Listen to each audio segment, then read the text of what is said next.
Okay, hello everybody. Welcome to Korean Atlanta Mentorship. So we're just going to do another Velocity Banking review for today.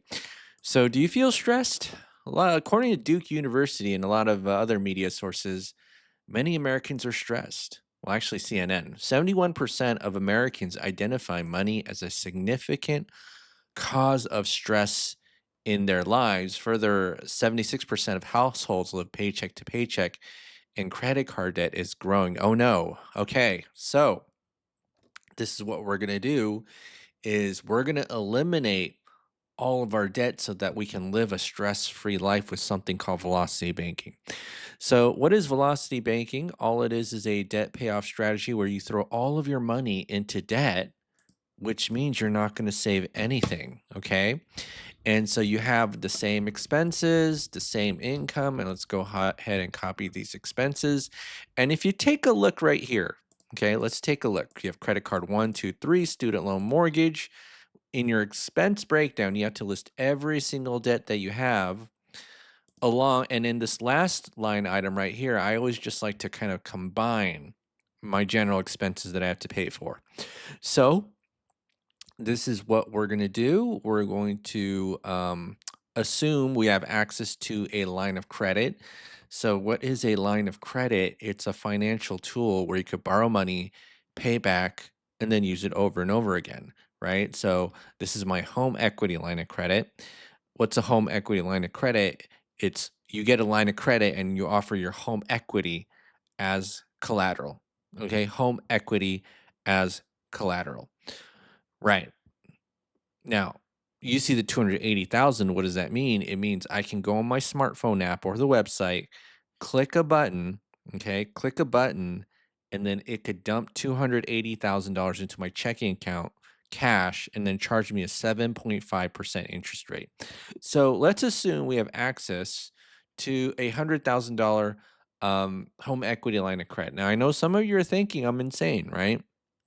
And I thought that was insane too, until I realized how to easily get lines of credit. It's actually it's not easy. Um, the right mindset to get lines of credit, which is banks don't lend money to people who need it. So if you're broke, and again, you're not like broke in this situation, there's about $1,000 of savings left over. Um, and then you have income minus expensive. We're gonna have something called cash flow, right? And so here we have $1,000 of savings. Here we have $1,000 of cash flow. But how do we increase this cash flow while not having any savings? And then so what we do is we move some debt, starting with the credit cards. So 5, 8, 15.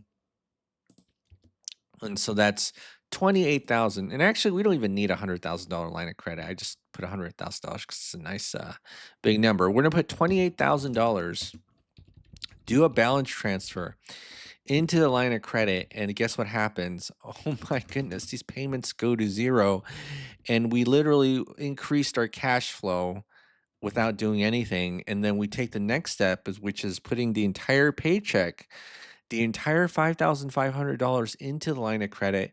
You take your expenses out and then you rinse and repeat over and over again. Okay, that's what we do here. All right, so now this is what we're gonna do. So this is I2 plus one, and then this is gonna be the next balance, which is previous month's balance plus previous month's interest minus the cash flow, which is 2072.88. And then we're going to take the interest by taking the average daily balance, right? Multiplying by the interest rate. So times 0.08, and then you got to divide it by 12. All right, so now this is what we're going to do. We're going to copy and paste, right? Copy and paste, and copy and paste. And so what we're going to do is 15 months, right? 15 months. We're going to mark it our credit card debt is paid off. So don't you feel stress free when all of your credit card debt has been paid off and you literally went from $1,000 to $2,000 without really thinking about it? So it's 15 months and 28K. And I don't know if you knew this or not, but the average credit card debt is only $6,000 per household average. Okay. Now, in this example, we're going to assume we don't have an auto loan, but we're going to assume we have a student loan and a mortgage. So let's just go right here into where is my loan calculator? Yeah, loan calculator. So we're at month 15, right? So this would be 15. And this is the current balance of the student loan and the current balance of the mortgage. Now, should we move this entire student loan into the line of credit? The answer is we probably shouldn't, because there is an interest rate difference. Okay, that's number one. And also number two, we don't really get that much cash flow for moving the 40 grand into the line of credit. So if it's the same interest rate, I'd be like, it doesn't really matter. We could just move it and it should be fine. But if it's not the same interest rate, and loans usually have lower interest rate than lines of credit, because the interest rate represents two things, which is number one, how much of a risk you are to the bank. So if you got bad credit, they'll charge you higher interest rates. And then number two, how much access you have to the money, which is why a loan is always going to be cheaper than a line of credit, because loans don't give you free access, unlike a line of credit. But yeah, let's just do 6%. And I'm going to move this 40 grand. All right. I'm going to move this 40 grand into here. Let's go ahead and do that. I'm going to move that 40 grand. So Control V, copy, paste. Well, actually, I'm not going to move it. I'm sorry. What am I thinking? I'm going to chunk it. So what does that mean? I'm going to move pieces of the loan into the line of credit. And so let's just do this. We'll chunk $6,000. So what does that mean in practice? You're just moving $6,000. So I'm going to add $6,000 here of the loan into the line of credit. And then as you can see right here, right, every two or 3 months or so, that $6,000 gets paid off. So yeah, so this is what we're going to do.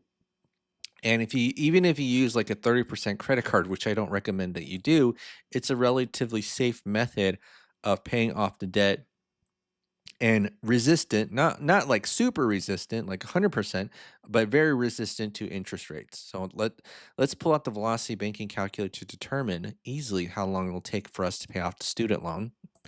All right, so let's go ahead and put in the information and details. So what is the original balance of the loan? The original balance is 45,000, 45,000 at 6% for 10 years.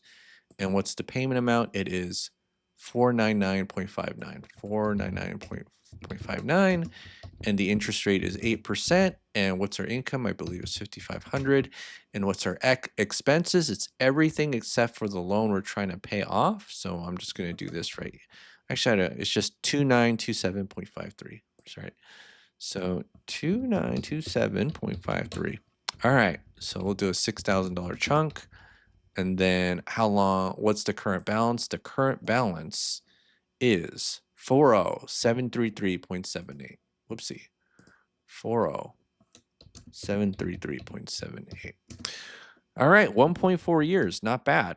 So right here, 1.4 years. You see how easy this is? You see how paying off debt is a non-stressful event as long as you got the tools to do it? So 15 plus 1.4 times 12, which is going to be 32 months, right? So 32 months. And then this is going to be 28 plus 45, which is going to be 73K. All right. And then the mortgage is $220,000. All right.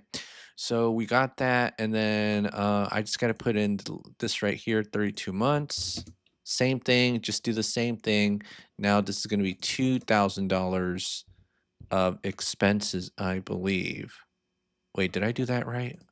Hold on. Yeah, $2,000 of expenses. 2000. Okay. All right, so let's do it 30. So 30-year mortgage. The original balance is 220, so 220000, 3%, 30 years. Payment amount is 927.53. And then the current balance, okay, let's take a look at the current balance. It's 207. Wait, is this 32 months? Yeah. 207,439.02. 207,439.02. And then paid off in 5 years. Wablam. That's fantastic. All right, so now this is 0. So this is 32 divided by, hold on. So 32. I can't even do math anymore. Lately I've been screwing up these velocity banking calculations. Like someone pointed out to me, like, hey, um, isn't this a 9.0 like 2.5% interest rate? And then because I forgot a zero, I literally calculated with a 92% interest rate. And it only made a difference of 1 month in the time payoff. So like when I did 92%, it took 8 months to pay it off, a line of credit. And then when I did 9%, it only took 7 months.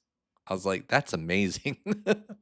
Okay, so 5.4 years. So this is going to be 32 divided by 12 plus 5.4.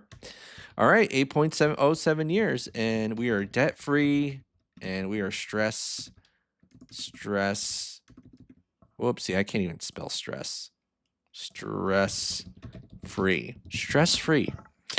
All right. Well, that's it for today, folks.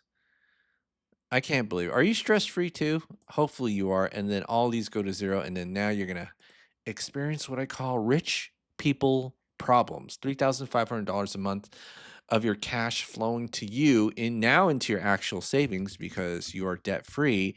And then you're going to freak out about this because you're going to freak out because now you got too much money in your savings account. This is rich people problems. I don't think most people have never been here. So if you have too much money in your savings account, you're like freaking out because like, oh my goodness, like my savings is being eaten by inflation. So again, this is why rich people, it's so much easier to raise money from rich people than poor people. It is, right? All right. Well, that's it for today, folks. Yeah, this is Velocity Banking. This is Korean Atlanta Mentorship. Just living a debt free and stress free life. Have a great day, everybody. I'll see you on the next video.